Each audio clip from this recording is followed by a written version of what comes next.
All right, we thank God for the success of the first session. At least we dealt with saving of our structure, which we have done that. Now, in this session, we shall be learning how to generate spectral data from our structure.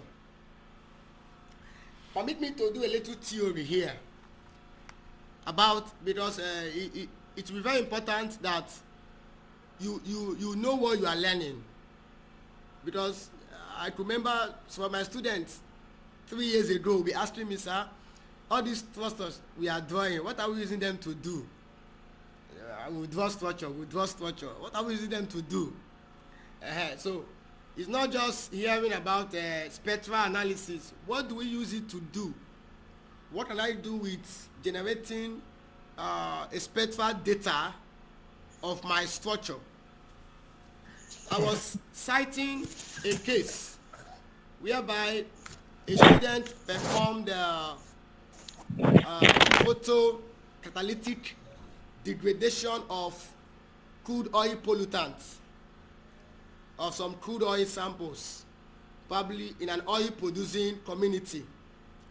I want to see how we can degrade those crude oil pollutants. Maybe from the characterization, we are able to discover that this compound, let me generate the name, I just do the compound. This is 1,3-dichloro-5-isopropyl benzene. So if 1,3-dichloro-5-isopropyl benzene is our target, maybe is found in the crude oil pollutants among them, and we want to use UV ray to degrade this pollutant.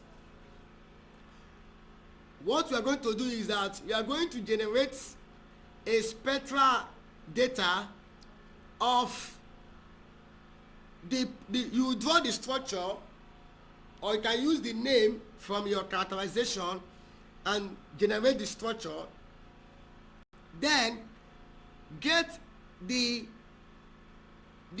spectral data like proton NMR. Because if you want to do degradation, we don't usually use FTIR results, because FTIR will just give you the functional groups. It does not explain the skeleton of the compound. And again, we don't use GCMS while conducting degradation, because GCMS doesn't give you the structural information if some part has been lost. GCMS will only identify the compound present. Now, the only time you use GCMS if you are conducting degradation is when you are not targeting a single compound. Maybe maybe there are multiple pollutants in the soil sample. I want to see their ability to be removed, their removal. That one is now called remediation.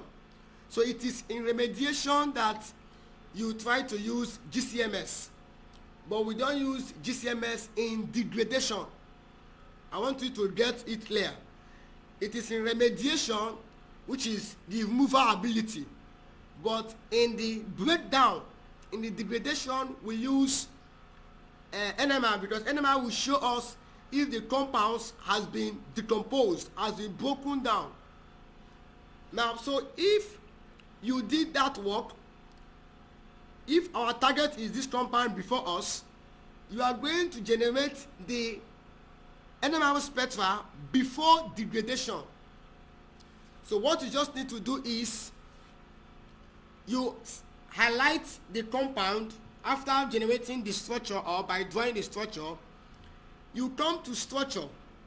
When you go to structure, you pick, there are two, predict 1H NMR shift, predict 13 carbon NMR shift.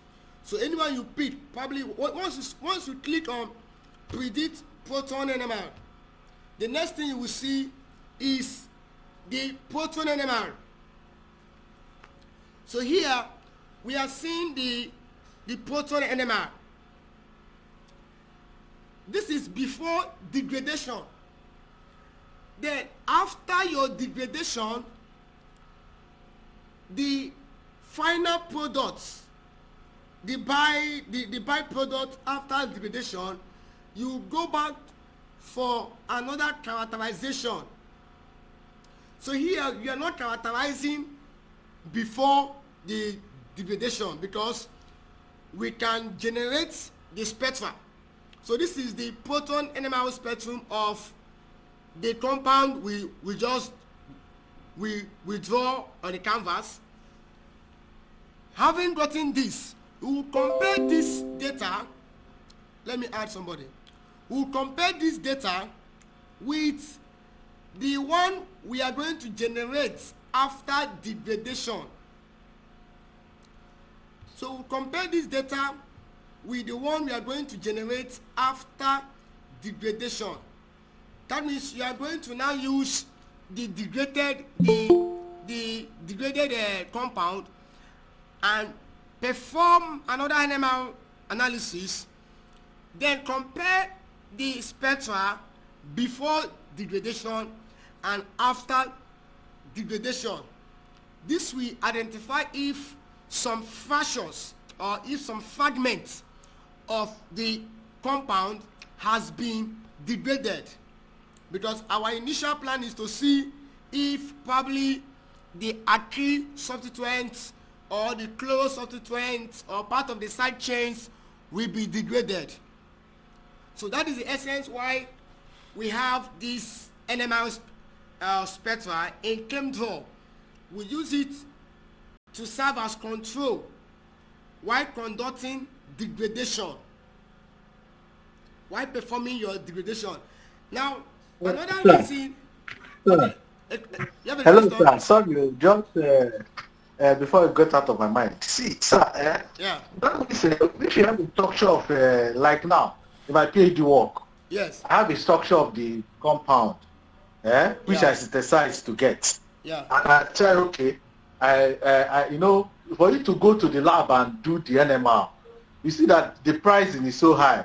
Okay. So if I draw the structure on the canvas of Chemdraw, I can equally get my proton NMR and get my carbon 13 NMR. Yes, sir. Yes, sir. Yes, sir. Instead of spending 50,000. Or 50,000 per sample. Yes.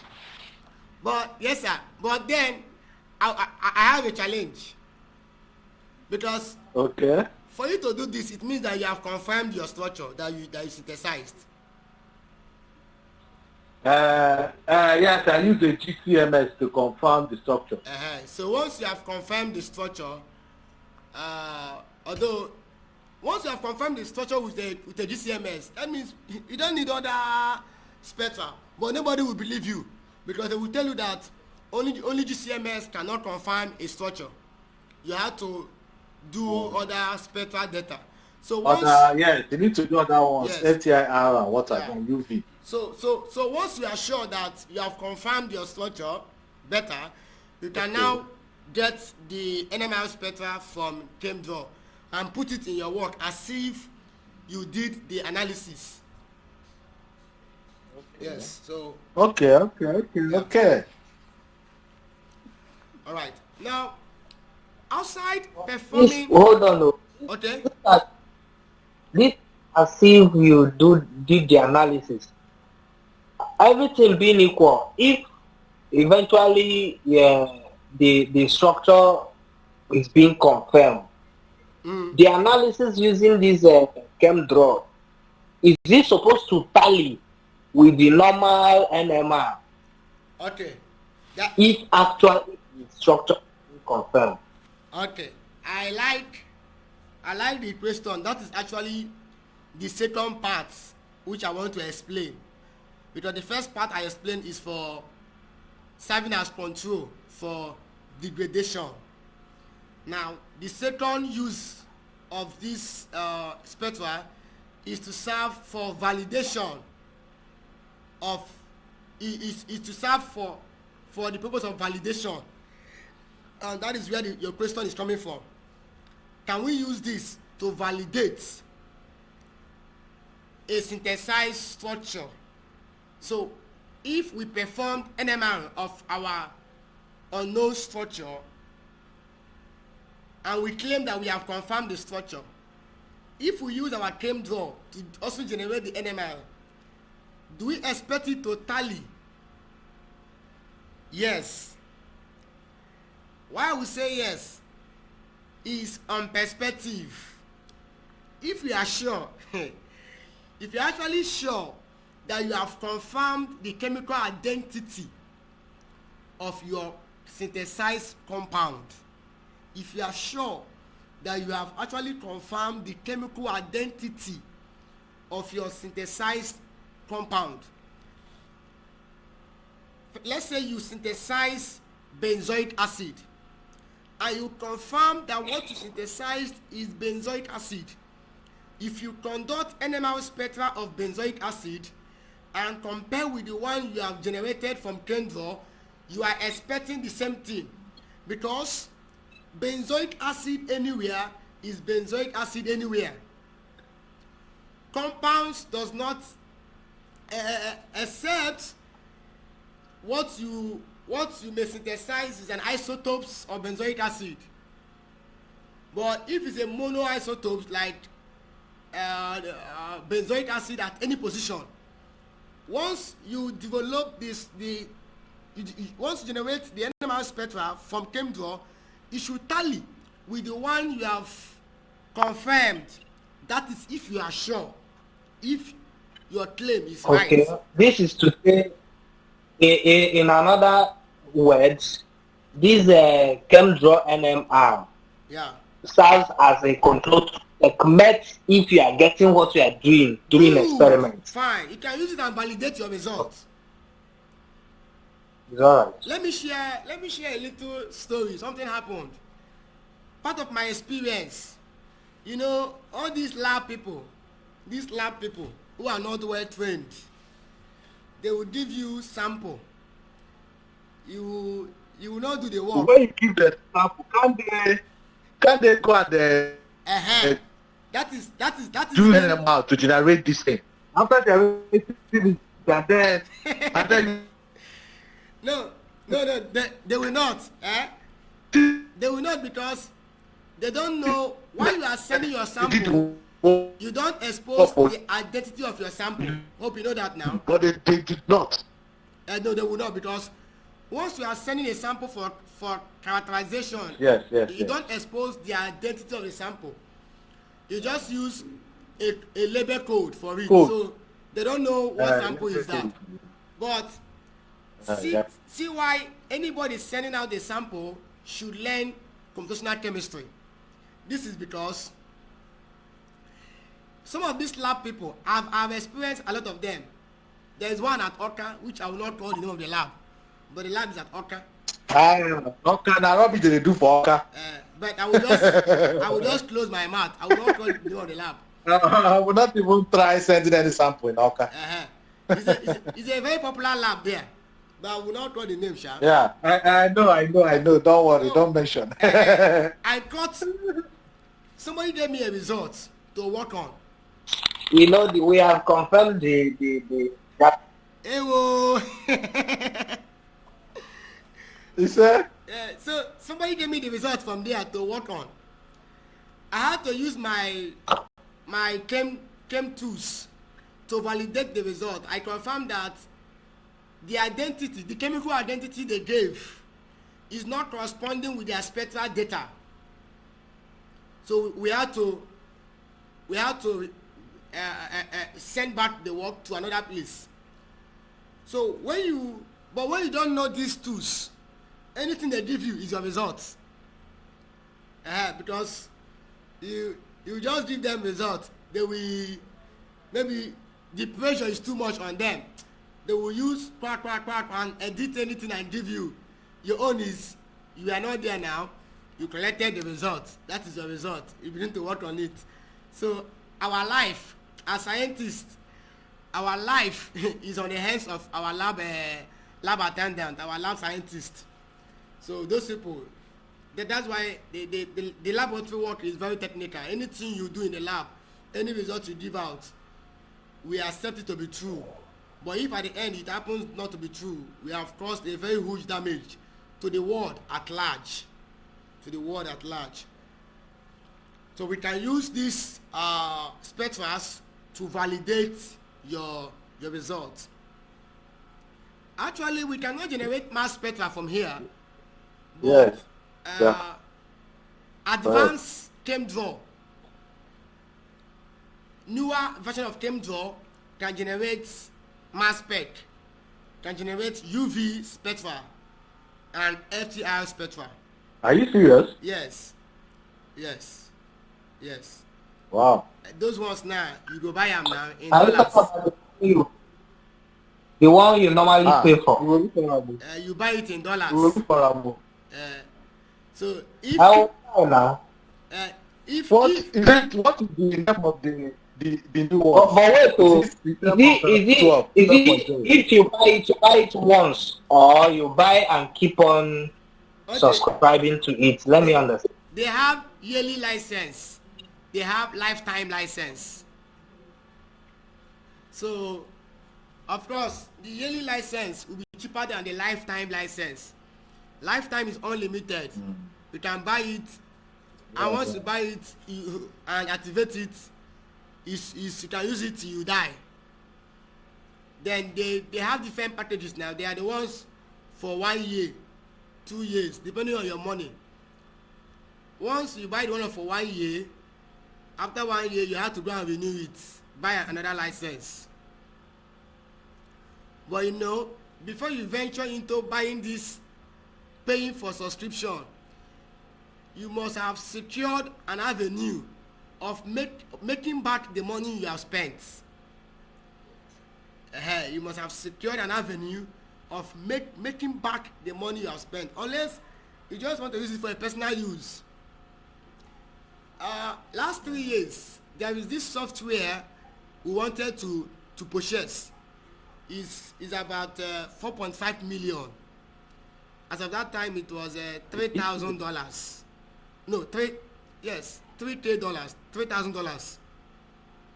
Just one software for $3,000. You go buy them.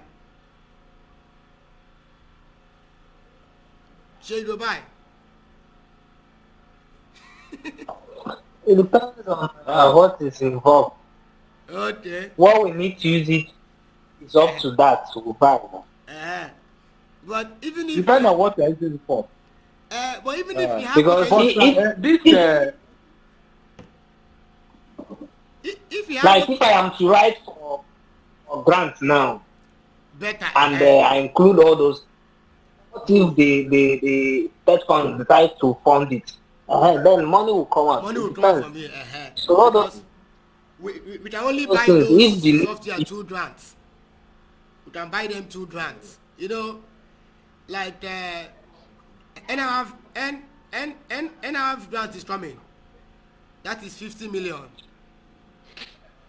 By August, they should be calling up concept application. So that one is even too much. We have the one of 5 million, the one that IBR now. Yes. IBR. Small ones. That one is even ongoing. IBR. We can use IBR grants. On the university. 4 million, 5 million, 3 million. Okay, if people are interested in grants, I'm available. We can get some people that can get good grants. In fact, part of the training is we'll be teaching on grant writing. I think I've attended so many grant writing seminars, international and local. So okay, that is part of what a bonus course, grant writing. All right, now we have been able to generate. Okay. We have been able to generate the NMR spectra. You can also go back to where your structure is. You click and come back to your structure, this place. go back to structure and predict carbon-13. So you can also predict carbon-13. So this one that we are seeing now is the carbon-13 NMR. So whichever one you want to generate, and when you come down, you'll be seeing the information. You'll be seeing the information. The informations about the spectra. Now, more one thing on this generation before I end this part. I want to show you something. Currently, okay, if you scroll down, you will see the detail, right? Yeah, the details. Yes, you see the information. The details. Okay. Now, we use these details. These are our major interest. Although, for a beginner, you can compare between two structures by just looking at the spectrum. But we, who are professionals in the business, we don't compare. In fact, it is not ideal to compare two spectra of the same compound by just looking at the spectrums. No. What we do is that we are going to use these spectral information down. We use machine learning. Yes, definitely. We use machine learning or deep learning. Although deep learning is more advanced, but we can use machine learning and write some program. We can use Python. Convert these spectral data into useful information and store it. Then when you have the other spectrum too, you also convert the spectral data, all these informations, these chemical shifts, the base, and the comments. We are going to use them and develop an Excel column, a column that will have these data for this spectrum. We may go to Excel and create a column for the mode, a column for the shift, the base, and others. We'll create this column for our control, which is this one is our control, and the result we got from the test, we also create those data for the test. Then we use machine learning to write a program that will compare the two data. Although that is not before us in this training, but in the phase 2, because we will be doing another advanced training. I would like, if you are interested in the phase 2 of this training, we will now teach you how to use machine learning in computational chemistry.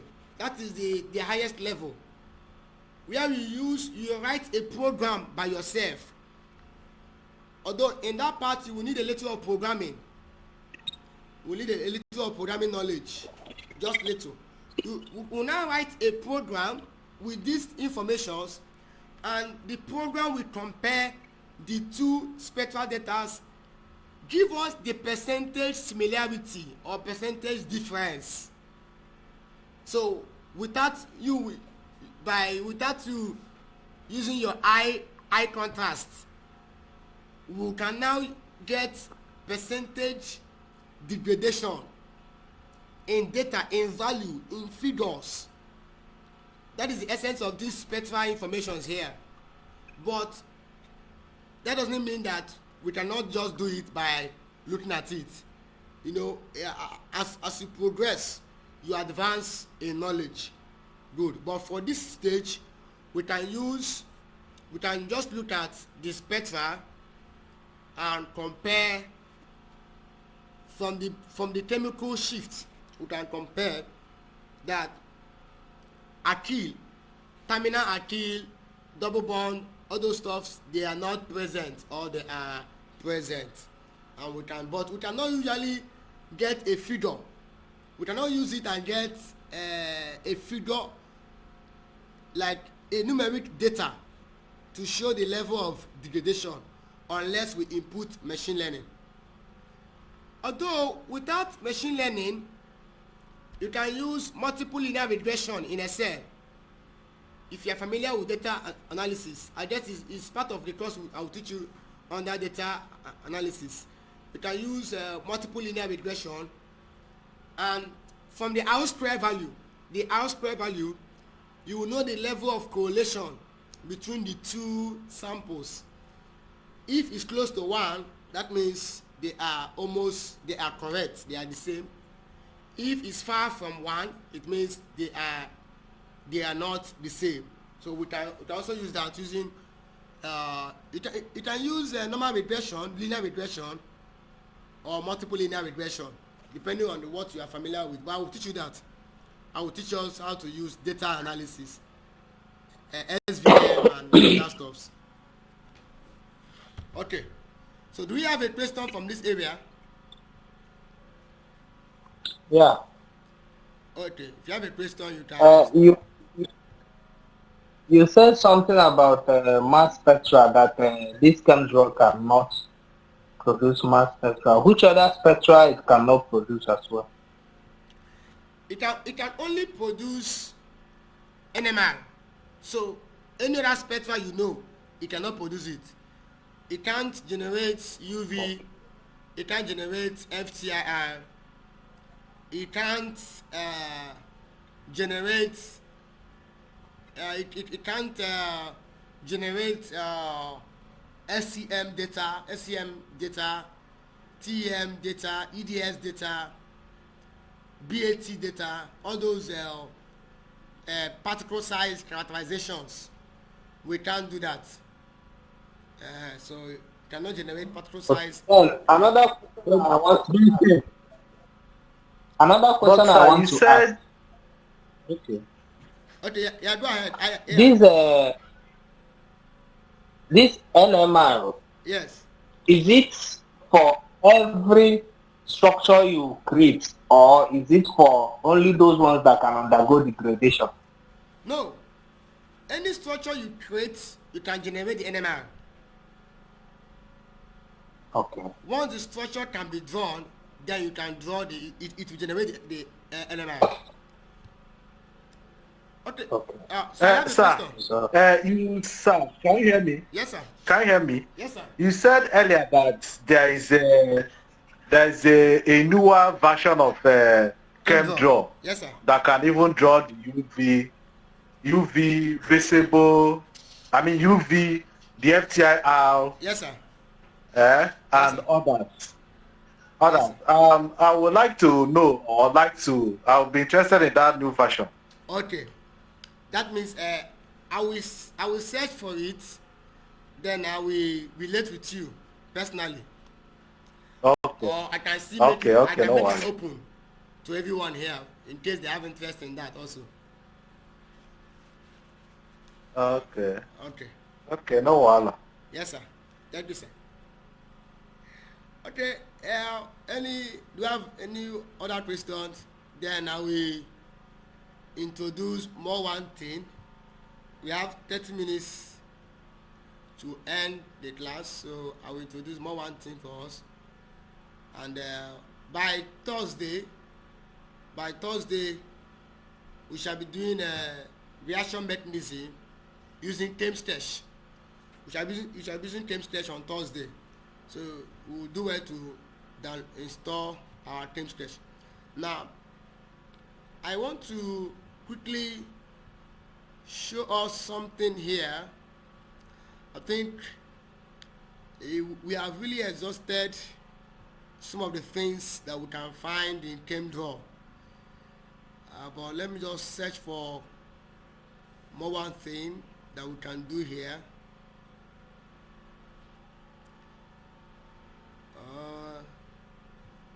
Okay. Lastly, let's just see what we can do out of our templates. Now, in the next 30 minutes, I should be running of the class. I was showing us the templates in Chemdraw, and I was saying that you can use You can use your Chemdraw to design reaction, like your apparatus. You can use it to build apparatus to show a reaction. Probably you are working on a synthesis and you want to show the laboratory setup. You want it to appear in your work. You want to the laboratory setup that you did. You want it to appear in your work. So you can easily do that using Chemdraw. Just go to the view, get your templates, use this clip here 1 and 2. You can use clip here 1 and 2 to build the laboratory setup of your work. Though we still you said go to view. Yeah, go to view. Go to what? In view, you see templates. Okay. Tablet. Yes, templates.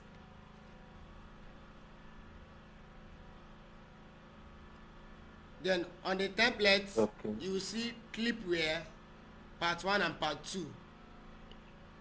Clipware part 1 and part 2. Clipware part 1 has some structures, some laboratory apparatus. Then clipware part 2 also have some other laboratory apparatus. So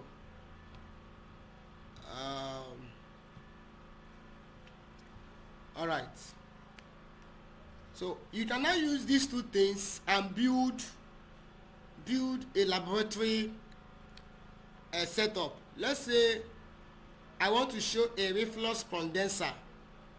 I want to build a reflux condenser where maybe I'm heating. I want to show a reflux condenser system where I'm heating. I just need to pick up my burner. Once I pick up the burner, let me reduce the size. So this is my burner. I pick up the burner. You can use this for visual presentation. Then you pick your flat bottom flask, if it's here, but we can choose the round bottom flask. So this is my round bottom flask. Yes, round bottom flask. Yeah, the round bottom flask on the burner, on the maybe the hot plate. Then you look for your reflux condenser. Reflux condenser. This is my reflux condenser. I place the reflux condenser. I will just have to rotate it to the way it will suit me. I will take it up and insert it here. So by so doing, I've been able to set up my heating process.